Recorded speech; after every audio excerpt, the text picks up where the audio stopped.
Praise the Lord. எபிரேயர் 11வது அதிகாரம் 4வது வசனம். விசுவாசத்தினாலே ஆபேல் காயீனுடைய பலியிலும் மேன்மையான பலியை தேவனுக்கு செலுத்தினான். அதனாலே அவன் நீதிமான் என்று சாட்சி பெற்றான். அவனுடைய காணிக்கைகளை குறித்து தேவனே சாட்சி கொடுத்தார். அவன் மரித்தும் இன்னும் பேசுகிறான். இந்த வசனத்துல எபிரேயர் 11வது அதிகாரத்துல விசுவாச வீரர்கள் பட்டியலுடைய அந்த பெயர் வரும். ஆபேல், ஏனோக்கு, நோவா, ஆபிரகாம், இந்த மாதிரி விசுவாசித்து ஆண்டவரிடத்துல கர்த்தரிடத்துல நற்சாட்சி பெற்ற பரிசுத்தவான்களுடைய காரியங்கள், அவர்களுடைய செய்கைகள் எல்லாவற்றையும் குறித்து அதில் நம்ம பார்க்கலாம். இதுல இந்த வசனத்துல காயினை காட்டிலும் ஆபேலுடைய காணிக்கையை கர்த்தர் அங்கீகரித்தார் அப்படிங்கிறத நம்ம பார்க்கிறோம்.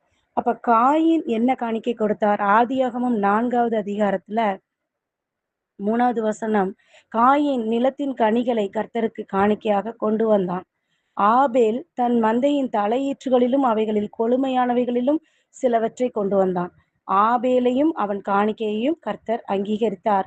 காயினையும் அவன் காணிக்கையையும் அவர் அங்கீகரிக்கவில்லை. அப்பொழுது காயினுக்கு மிகவும் எரிச்சல் உண்டாகி அவன் முகநாடி வேறுபட்டது. அப்ப கர்த்தர் காயினை பார்த்து ஒரு வார்த்தை சொல்றாரு, உனக்கு ஏன் எரிச்சல் உண்டாயிற்று? உன் முகநாடி ஏன் வேறுபட்டது? நீ நன்மை செய்தால் மேன்மை இல்லையோ?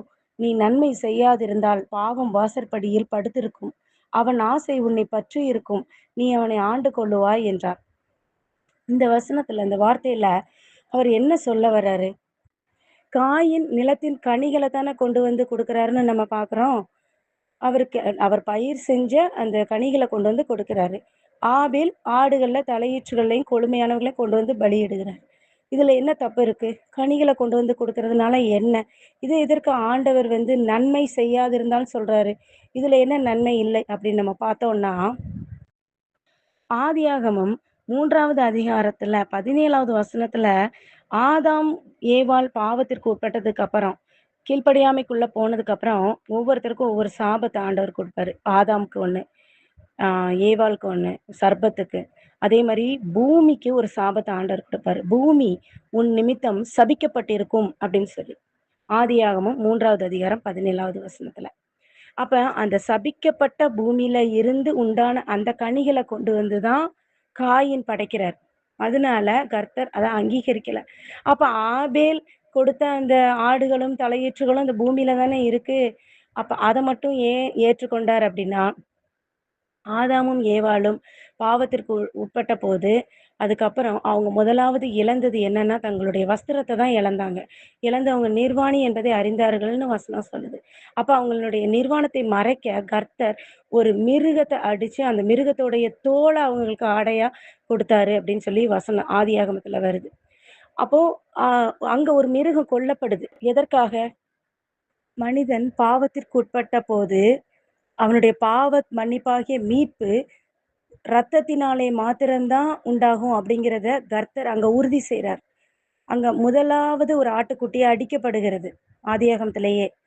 அந்த அந்த மிருகத்தினுடைய தோல்னாலதான் ஆதாமுக்கும் ஏவாளுக்கும் கர்த்தர் ஆடையை உண்டு பண்ணுகிறார். அது ஆதாம் கண்டிப்பா தன்னுடைய பிள்ளைகளுக்கு சொல்லியிருப்பார்ல. இப்படி நாங்க இந்த கீழ்ப்படியாமைக்குள்ள போன உடனே கர்த்தர் இப்படி செஞ்சார். நாங்க வஸ்திரத்தை இழந்தோம். அதைத்தான் நம்ம இப்போ என்ன சொல்றோம்னா, ரட்சிப்பின் வஸ்திரம்னு சொல்றோம். அவங்களும் ரட்சிப்பின் வஸ்திரம் தான். அதுக்கு முன்னாடி அவங்க ஆவிக்குரிய சரீரத்துல இருந்தாங்க. அந்த ரட்சிப்பின் வஸ்திரத்தை இழந்ததுனால நிர்வாணி என்று அறிந்து கொண்டார்கள். இப்போவும் நாம ரட்சிப்பின் வஸ்திரத்தை இழந்து போனோம்னா ஆவிக்குரிய காரியத்துல நம்ம நிர்வாணிகளா இருக்கிறோம். அதான் உன் ரட்சிப்பின் வஸ்திரத்தை காத்துக்கொள் அப்படின்னு சொல்லி இயேசப்பா சொல்வார் புதிய ஏற்பாட்டுல. அப்ப அந்த ஆதாம் பிள்ளைகளிடத்துல கற்றுக் கொடுத்ததை தான் ஆபேல் கரெக்டா கடைப்பிடிக்கிறாரு. அப்ப பாவ மன்னிப்பின் மீட்பானது ரத்தம் சிந்துனால மாத்திரம்தான் உண்டாகும். அப்ப ஒரு மிருகத்தை பலியிட்டாதான் நம்மளுடைய பாவம் மன்னிக்கப்படும் அப்படின்னு சொல்லி நன்கு அறிந்ததுனால அவர் அந்த மிருகத்தை பலியிடுகிறார். இதுல இன்னும் ஒரு பெரிய ஆவிக்குரிய மறைவான காரியமும் இருக்குது. அது அவர் அறியல. அவங்க பழைய ஏற்பாட்டு பரிசுத்தவான்கள் விசுவாசித்தார்கள், நற்சாட்சி பெற்றார்கள். கர்த்தருடைய வாக்கினாலேயே நற்சாட்சி பெற்றவர்கள் தான். ஆனாலும் வாக்குத்தத்தம் பண்ணப்பட்டதை அவர்கள் அடையாமல் போனார்கள். எதனால அப்படின்னா, ஆண்டவர் சொன்ன அத்தனை காரியத்தையும் அவங்க செஞ்சாங்க. நான் அதற்குரிய மறைபொருளை அவங்க அறிந்திருக்கவில்லை. அவர்களுக்கு மறைக்கப்பட்டிருந்தது நமக்கு வெளியாக்கப்பட்டிருக்கிறது. இயேசப்பாவே பிரசங்கத்துல சொல்றாருல, அவர்களுக்கு மறைக்கப்பட்டிருந்தது உங்களுக்கு வெளிப்படையாக சொல்லப்படுகிறது, உவமைகளாக சொல்லப்படுகிறது. அப்ப அதுல உள்ள ஆவிக்குரிய அர்த்தம் என்ன அப்படின்னா, நீ பரலோகத்துக்குள்ள என்டர் ஆகணும்னா, முதல்ல உன்னுடைய மாம்ச இச்சைகள, மாம்ச ஆசைகள பலியிடணும். மாம்ச இச்சையில விழுந்ததுனால தான் ஏவாளும், ஆதாமும் பாவத்துக்குள்ள விழுந்தாங்க. பிரசன்னத்தை இழந்து போனாங்க. மனித சமுதாயமே பாவத்துக்குள்ள அதுக்கடுத்து உண்டான பாவத்தில் என்னை கற்பந்தரித்தாள்ன்னு வருதுல்ல. அப்ப பாவத்துக்கு உண்டான ஆதி அந்த வேர் என்ன அப்படின்னா, மாம்ச இச்சை.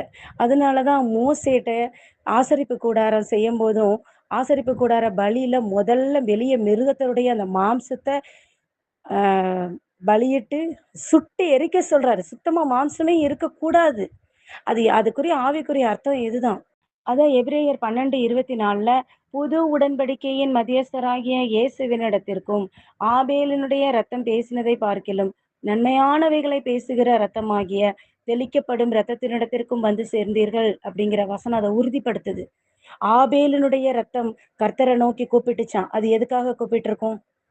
அதுக்கு அடுத்த வசனத்துல ஆண்டவர் காயினை சந்திச்சு கேட்கிறாரு, அந்த ரத்தம் என்னை நோக்கி முறையிடுகிறது, நீ என்ன செஞ்ச?